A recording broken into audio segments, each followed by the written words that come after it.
And just like that, Caitlin Clark didn't just step onto the court, she took over the entire building. Her new Nike logo? Everywhere. On merch, on fans, on seats, on the internet.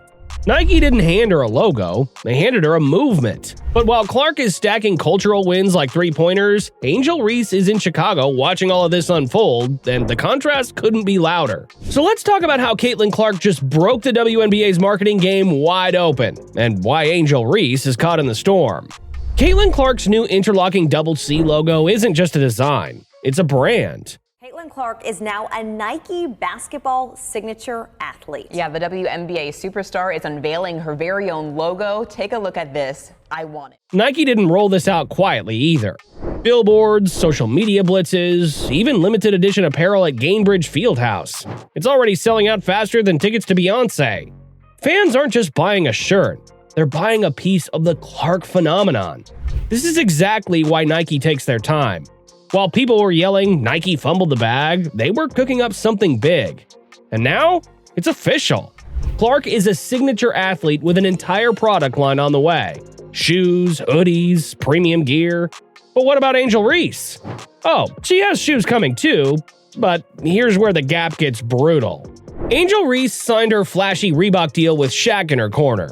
Her first signature sneaker, the Angel Reese 1 Diamond Dust, is dropping this year with 2 colorways. Sounds like a win, right? Except when Caitlin Clark got a colorway of the Kobe 5 Proto, not even her own shoe, it sold out in under a minute.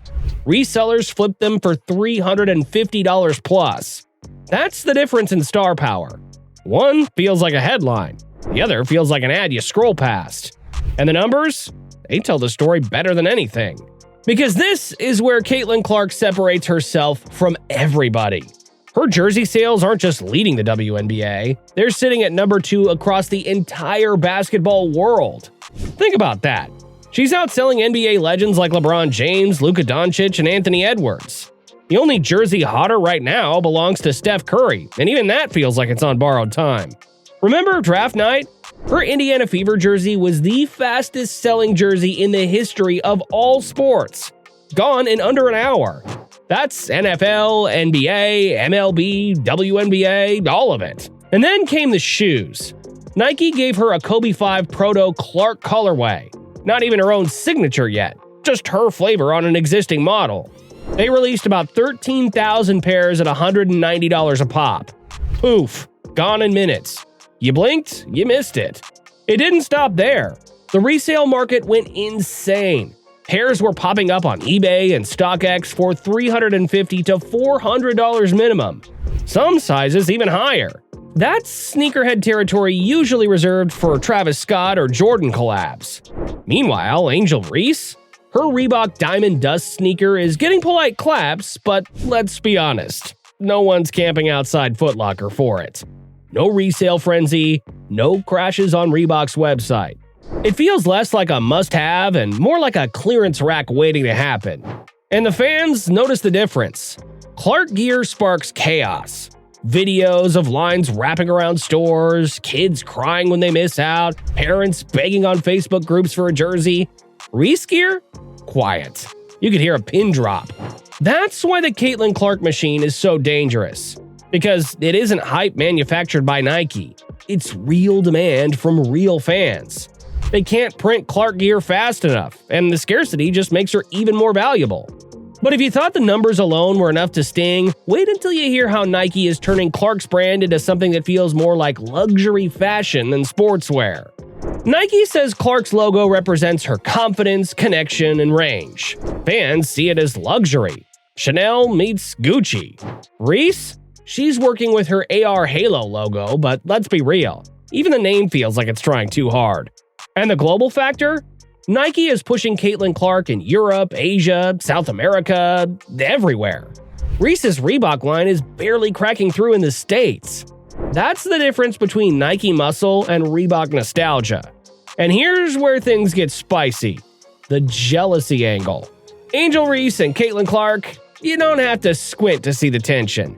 Every time Clark makes a move, whether it's dropping a logo, breaking a record, or casually selling out a shoe, Reese somehow pops up in the storyline.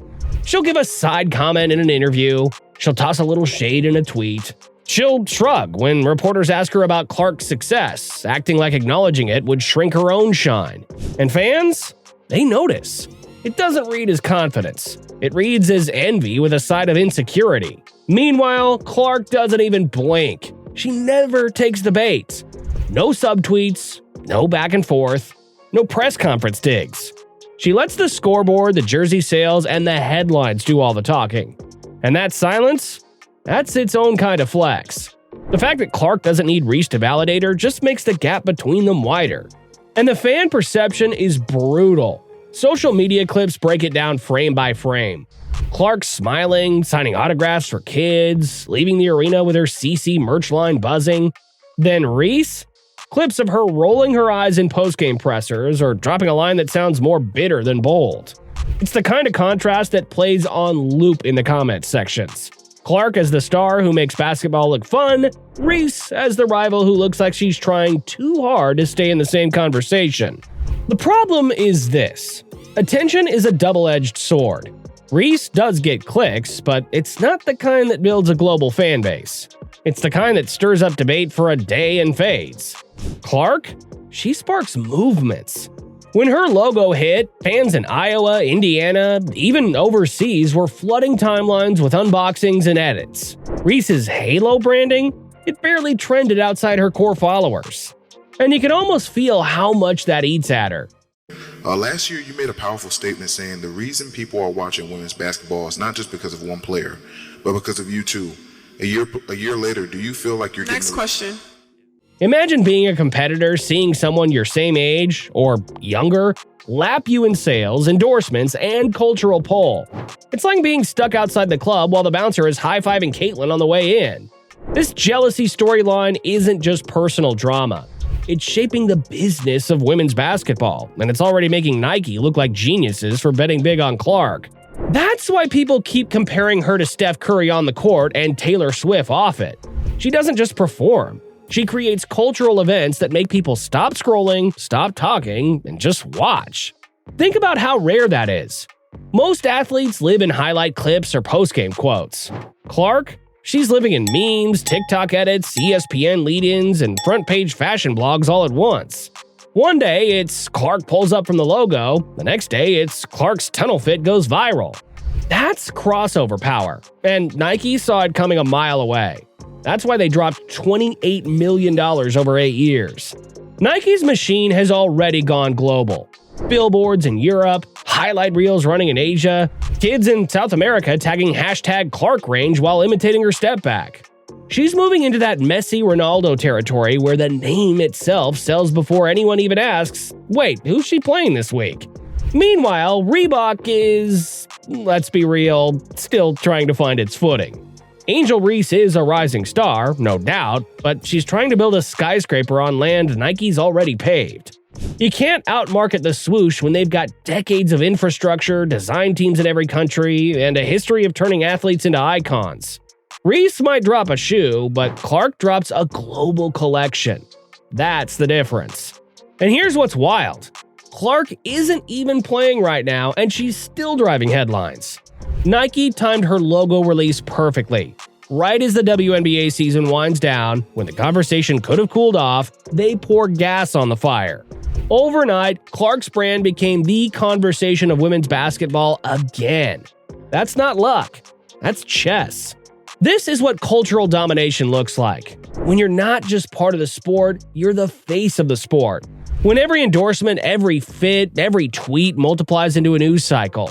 And Clark? She's doing it without breaking a sweat. At the end of the day, Caitlin Clark isn't just winning games. She's winning the business of basketball. Jerseys, logos, sneakers, everything she touches sells out, breaks records, and makes headlines. Reese will keep fighting for her spotlight, but Nike already made it clear who the future of the sport is. And her name? Caitlin Clark. So what do you think? Is Caitlin Clark the face of the WNBA already, or can Angel Reese close the gap? Drop your take in the comments. I'm reading every single one. And if you're rocking with this breakdown, smash that like button, subscribe for more, and hit the bell so you don't miss when we drop the next banger on Full Court WNBA.